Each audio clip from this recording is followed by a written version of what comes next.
Tonight was the final stop for AEW before Sunday's AEW Revolution pay per view. We had AEW Dynamite tonight in San Jose, California, and this was pretty much a middle of the road show. Outside of maybe, or not maybe, outside of Mike Bailey and Kyle Fletcher, which was miles and miles the best thing on the show.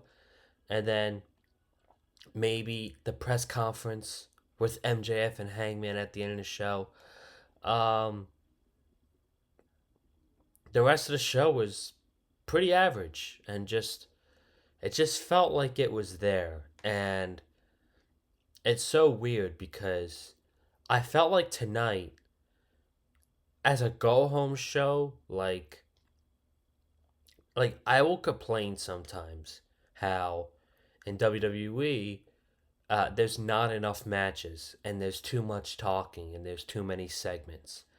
Tonight, I felt the complete opposite from AEW. I felt like there was too much wrestling and not enough segments or the final sell for matches at the pay-per-view. It was so weird. We didn't get a segment on the, we got like a couple backstage segments and stuff, but we really didn't get an actual segment on the show until the main event, which was Hangman Page and MJF with their press conference.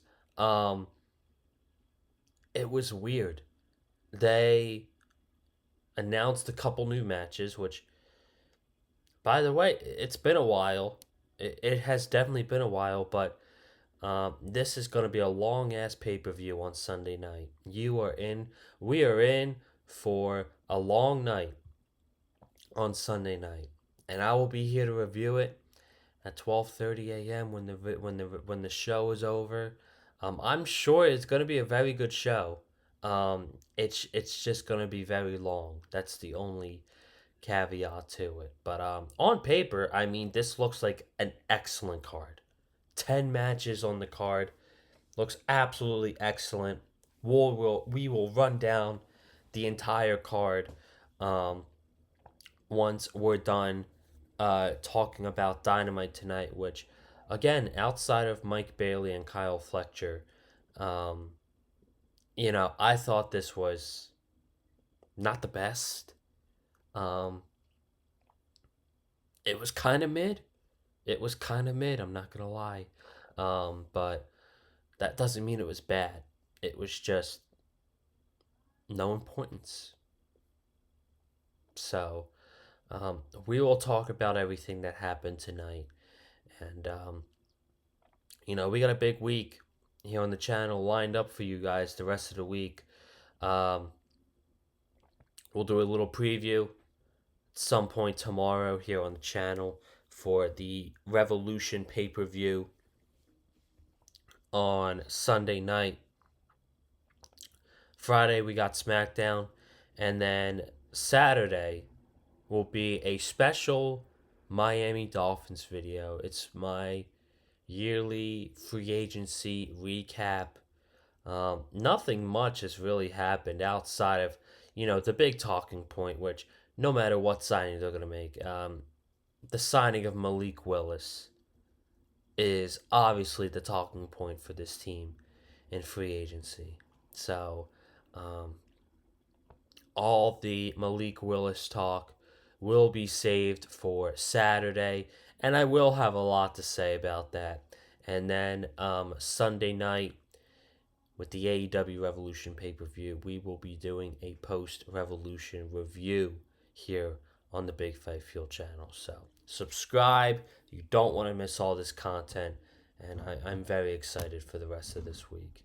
So, the show tonight was in San Jose, California. Um, Dave Meltzer was in attendance. Ian Riccaboni called him Uncle Dave on commentary. People were not thrilled about that. I just don't understand why. Like, why are you mad that a wrestling reporter is at a wrestling show in his local hometown. Like, what? Why? Why get mad about that? Why are you getting mad over silly stuff like that? I just don't get it. But um, Meltzer was in attendance. He didn't ask a question on the press conference. I don't even know if he was there. I don't know if he even sat in on the press conference. But the show kicked off with another Death Riders Don Callis family match, and just between the one-on-one matches and the tag matches and the trios matches on Dynamite or Collision, I mean, we're going on nearly 2 months of this feud with these factions just having a mixture of matches with each other. And I'm kind of over it. I hope Sunday's the last of it with this Takeshita and John Moxley match. I think it will be. They're telling a story to break Takeshita away from the family. It was so weird. So weird how this match ended. So this match ended with Hechicero against Claudio. And Claudio whips Hechicero into the ref. So the ref ducks because the ref doesn't want to get hit. Claudio pokes Hechicero in the eye, gives him a small cradle, and the baby faces cheat to win, and the crowd booed. I'm like, what the fuck was that finish? That was so backwards. Should have been the other way around. Hechicero pins Claudio. That way, Claudio has to defend his CMLL world title against Hechicero. I just really didn't get that finish, but the story came at the end where uh, Hechicero attacked Moxley after the match, and Lance Archer and Mark Davis and Clone and I think Josh Alexander was down there. They're beating up on Moxley. Lance Archer gets a chair and he gives it to Takeshita to hit John Moxley, and Takeshita refuses. He tells his family, no, I'm not going to hit Moxley with the chair. I want to beat him with him at 100% going into this match on Sunday. So, story is that the family wants to weaken Moxley for Takeshita.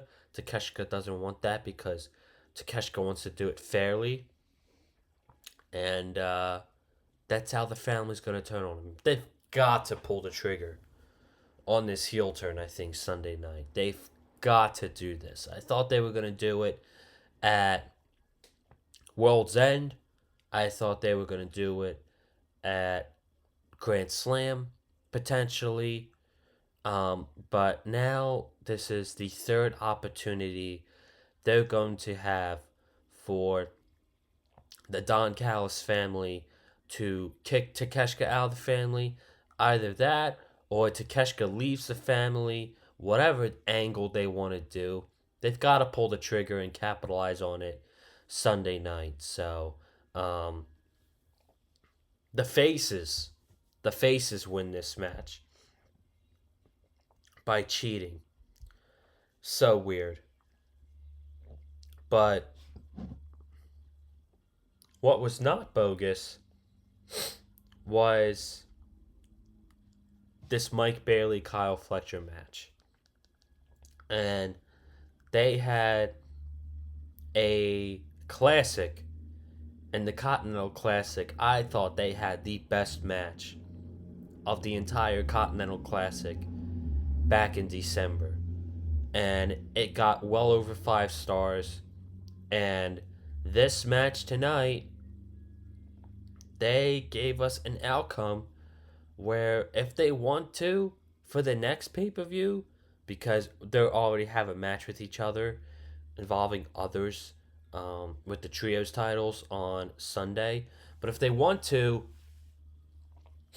they now have a story how we can get this match again at Dynasty. And watching this match tonight, I do want to see this match again. This match was absolutely outstanding. Um, it's hard to say if it was the best if it was the best AEW match of the year so far, because AEW has had so many good matches this year. It is not even funny. I like you could pick out any match that happened on Dynamite, and you could say that was the match of the year, and you have a good case for yourself, because AEW Dynamite, there's been so many good matches on that show, so many like freaking amazing matches, like lots of 5-star matches. Um, so we get Bailey against Kyle Fletcher, and this is before the first commercial break, where Fletcher has Bailey on his shoulder, like a power slam position. Bailey jumps up, kind of gets stuck on the rope, but he recovers and hits Kyle Fletcher with a beautiful poison Rana. Um, then on the outside later on, Bailey jumps from inside the ring to outside the ring to hit a moonsault onto Kyle Fletcher. Basically, the story of this match is everything that Kyle Fletcher was trying to do, Mike Bailey had an answer for it. Mike Bailey knew how to counter Kyle Fletcher. There was a lot, and I mean a lot of times, where Mike Bailey could have really had a great shot of winning that TNT title. And it's why now they have a story for if they want to run this back at Dynasty. But let's continue. We get back into the ring. Kyle Fletcher gives the bullseye to Mike Bailey on the top rope. Speedball has Kyle Fletcher in the guillotine, but Kyle Fletcher is able to power him up and hit a sit-out power bomb for a close to. Mike then jumped from the top rope onto Kyle Fletcher's shoulders for another beautiful poison Rana, which the crowd gave a holy shit chant for. And then he went for that question mark kick, is what they call it, the karate kick to the back of the ear. And Kyle Fletcher, this guy, like literally kicked out at 2.95. It was such a close near fall. That legitimately could have been the end of the match. And Kyle Fletcher sold it great as well. And finally, they did the finish, and Speedball's about to go for his finisher again, until Okada stands up on the apron to distract the referee. He's standing up on the ring. He's distracting the ref. Mark Davis comes down, slides Kyle Fletcher the trios title. He hits Mike Bailey in the face with this title. Brainbuster. And Kyle Fletcher retains the TNT Championship in such an outstanding match. But now, excuse me, now they have a reason to go ahead and do this match again. It took Kyle Fletcher 2 people to beat Speedball tonight. Everything Kyle Fletcher was throwing at him, Mike Bailey countered. So, not at Revolution because they're doing a trios titles match, but at Dynasty in April, they can run this again. I would absolutely be thrilled with Tony running this match again. So we go from that to these standby matches. I absolutely cannot stand them. There's no point in them. Brody King's not even in his wrestling gear. He's wrestling some scrub from San Jose, probably.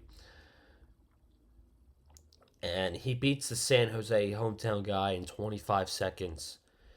He's walking around, and Swerve is in the crowd.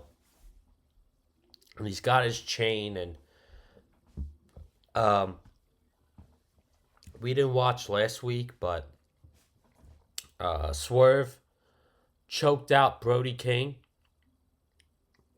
with his chain last week on Dynamite, and he went to do it again, and this time Brody broke the chain, and the crowd went crazy for that, and Brody was attacking Swerve, and he hit the cannonball, and then went for the Gonzo bomb, but then Swerve was able to get out of there. So, I mean, it is what it is. I would have preferred Brody King to talk and then have Swerve come out, but that's not what they did. So I would have liked to see Brody talk to, sell this match one last time. Then we have Orange Cassidy and Darby Allin against Gabe Kidd and David Finlay. Now, last week, it was Orange Cassidy and Darby Allin against Gabe Kidd and Clark Connors. And and the Faces won last week. But after the match, David Finlay made his AEW debut, attacking Darby Allin and Orange Cassidy. And this is a story that came out last week, but I'll talk about it tonight since I didn't do a review last week. I thought this guy was going to WWE. I did. I thought it made the sense. His dad was there. I thought he was good enough to go straight up to the main roster.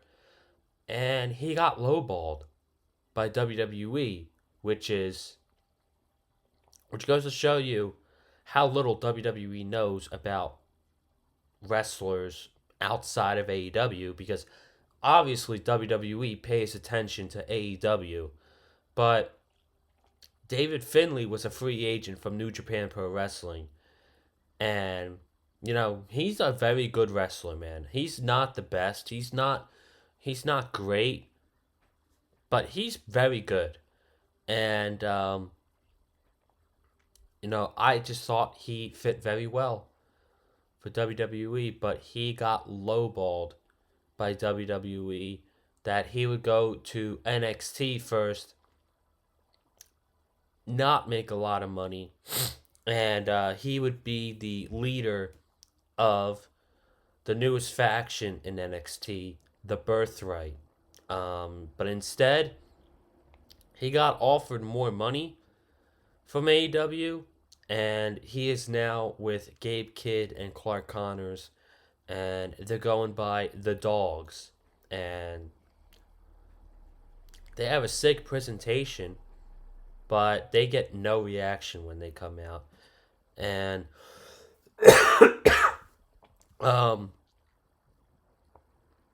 these guys have yet to talk. Again, I said this a couple weeks ago, and they still haven't done anything about it. These guys don't talk. And I feel like I need to hear them. What is their mission? Why are they going after Darby Allin? Why are they going after Orange Cassidy? All of this is for nothing. It's literally for nothing. It's fine. But at the end of the day, why should I care? That's a legit question. So, I was dealing with some internet outages during this match because there was an unexpected thunderstorm tonight in New Jersey. I was able to see the finish. Um, Clark Connors took out Darby Allen. Not Darby, Orange Cassidy with a I don't remember what it was, but Clark took out Orange. It was 2-on-1, and David Finlay hit a backbreaker, gave him to Gabe Kidd. Gabe hit a pile driver, and then after the match, David Finlay signals somebody to come out, and Roderick Strong comes out, and I'm like, oh, Roderick Strong's about to join the Dogs, and Roddy picks up Orange Cassidy like he's gonna turn on him. And again, a couple weeks ago, Roddy and Orange Cassidy were in a tag team match, and Roddy walked out on him. Roddy walked out on Orange Cassidy, and tonight, I guess he realized that he messed up because he threw Orange at David Finlay and started going after him and Gabe and Clark Connors, and then Orange and Darby Allen, they were fighting the Dogs, and we got Orange Cassidy and Roderick Strong back together, and they're doing a 6-man tag at Revolution on Sunday. It's going to be Darby Allin, Orange Cassidy, and Roderick Strong going up against David Finlay, Gabe Kidd, and Clark Connors, the Dogs. And personally, I feel like that's a match that should be saved for TV. This show's already going to go past 12. You're going to make it longer with 10 matches. But it should be a good match. Should be a very good match. But yeah, I like what they did tonight. It wasn't too bad. We're going to go through these next two matches. Persephone versus Willow Nightingale. Willow Nightingale won and retained her TBS title with a backslide. And then after the match, later on in the backstage promo, she challenged Lena Cross to a TBS title match on 0 Hour. But not only are they going to be wrestling on 0 Hour, they're going to be wrestling on the main show too, because Willow and Harley, they're going to be defending their tag team titles against Mega Bane and Lena Cross. So that is made official for Sunday. FTR Tommaso Ciampa against Mark Briscoe and the Young Bucks. They did the Tommaso Ciampa heel turn. They literally copied and pasted it from NXT in 2017. Literally, was it 17 or 18?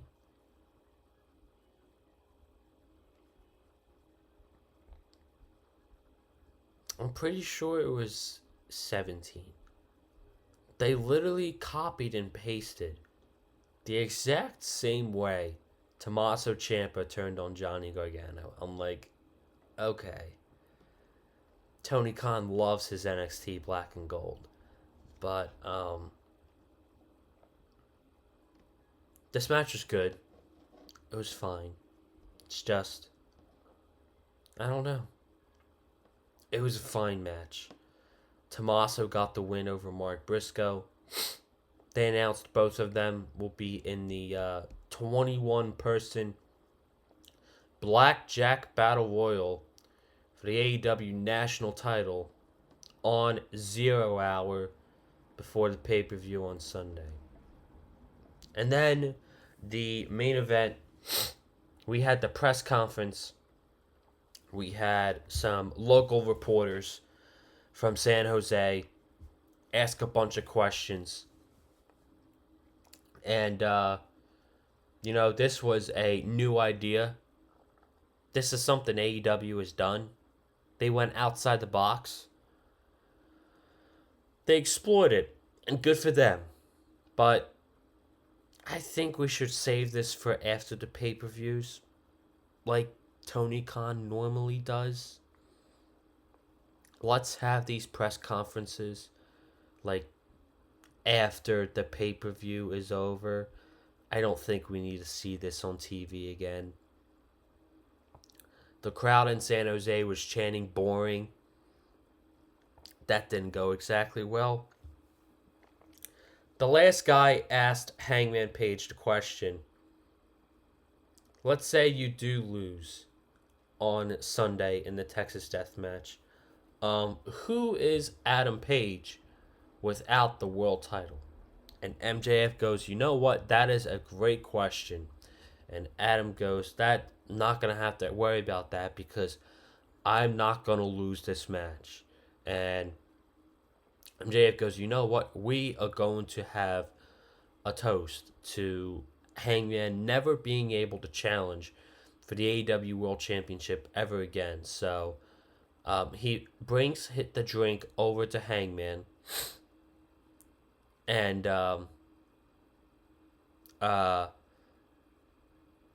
Hangman smacks the drink out of his hand. MJF splashes the beer into Hangman's face, and the brawl is on.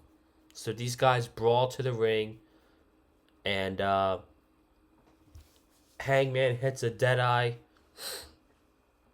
and he goes underneath the ring, and he takes out a board of barbed wire, and MJF sprints out of that ring, and I mean sprints away from the ring. So that was the ending of Dynamite. I thought the brawl was really good, but I can do without the press conference questions. They tried it, good for them.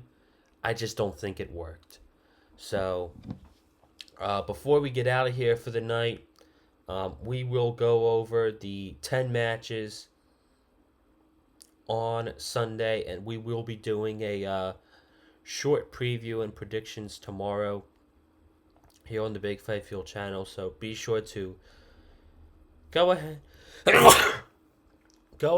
and subscribe so you don't miss anything coming up this week.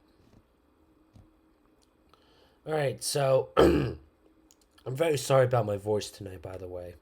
I think it's allergies. Hopefully it's just allergies, but not exactly sounding the best.